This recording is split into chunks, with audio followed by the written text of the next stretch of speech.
আসসালামু আলাইকুম ওয়া রাহমাতুল্লাহি ওয়া বারাকাতুহু। কৃষকের মনে আনন্দ এবং উল্লাস শুরু হয়েছে। যারা বাংলাদেশের কৃষক এবং কৃষিকে ভালোবাসেন অবশ্যই ভিডিওটা সম্পূর্ণটা দেখবেন এবং লাইক কমেন্টস করে যাবেন। দেখুন আমাদের মাঠের ফসলের কী অবস্থা, মাশাআল্লাহ অনেক সুন্দর ফসল হয়েছে। দীর্ঘ ৬টি মাস অতিবাহিত হওয়ার পর অনেক কষ্ট ও পরিশ্রমের ফল মাশাআল্লাহ আল্লাহ অনেক সুন্দর ফসল দান করেছেন। দেখুন না প্রিয় ভাইয়েরা, ভিডিওটার মধ্যে লক্ষ্য করে এই ভিডিওটা সম্পূর্ণটা দেখুন আর কৃষকের আনন্দ দেখুন। মাশাআল্লাহ মাশাআল্লাহ, কি বলবো, বলার ভাষা নাই। খুব সুন্দর ফসল হয়েছে। আল্লাহ আমাদের এই ফসলকে বরকত ও রহমত দান করুক এবং সমস্ত বিপদ থেকে রক্ষা করুন, আমিন।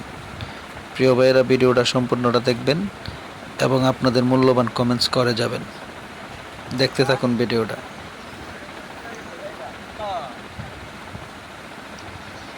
বাংলাদেশের অর্থনীতিতে কৃষকের সবচাইতে বড় অবদান। আমি নিজে কৃষকের ঘরে জন্ম হয়ে নিজেকে ধন্য মনে করি।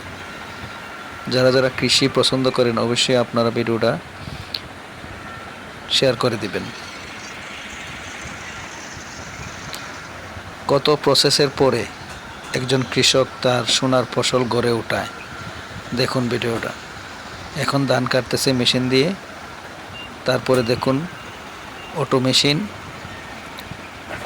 কত সুন্দরভাবে কাটতেছে। ধান একদিকে ড্রামের ভিতরে চলে যেতেছে, খের একদিক দিয়ে পড়ে যেতেছে।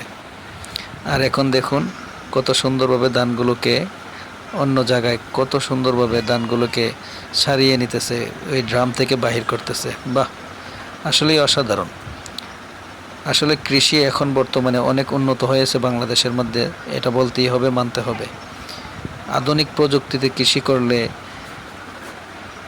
পরিশ্রমটাও কিছু কম হয়, পাশাপাশি খরচটাও অনেক কমে যায়। অনেক সুন্দর সিস্টেম। আমরা চাই বাংলাদেশের মধ্যে আরও সুন্দর সুন্দর সিস্টেম তৈরি হোক, বাহির হোক, যাতে করে কৃষকরা পরিশ্রম থেকে কিছুটা হলেও স্বস্তি পায়।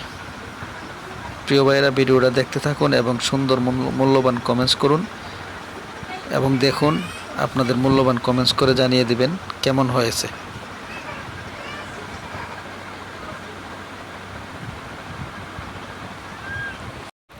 এখন প্রসেসটা দেখুন। আমাদের ঘরের মহিলারা দেখুন, তারা ধান কত সুন্দরভাবে সিদ্ধ দিতেছে।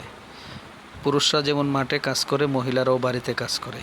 আসলে ধান উঠানোর সময় সবাই যার যার অবস্থান থেকে খুব পরিশ্রম করতে থাকে, যাতে করে সারাটা বছর যেন তারা ঘরের খাবার খেতে পারে। ভিডিওটা ভালো লাগলে অবশ্যই একটা শেয়ার করে দিবেন।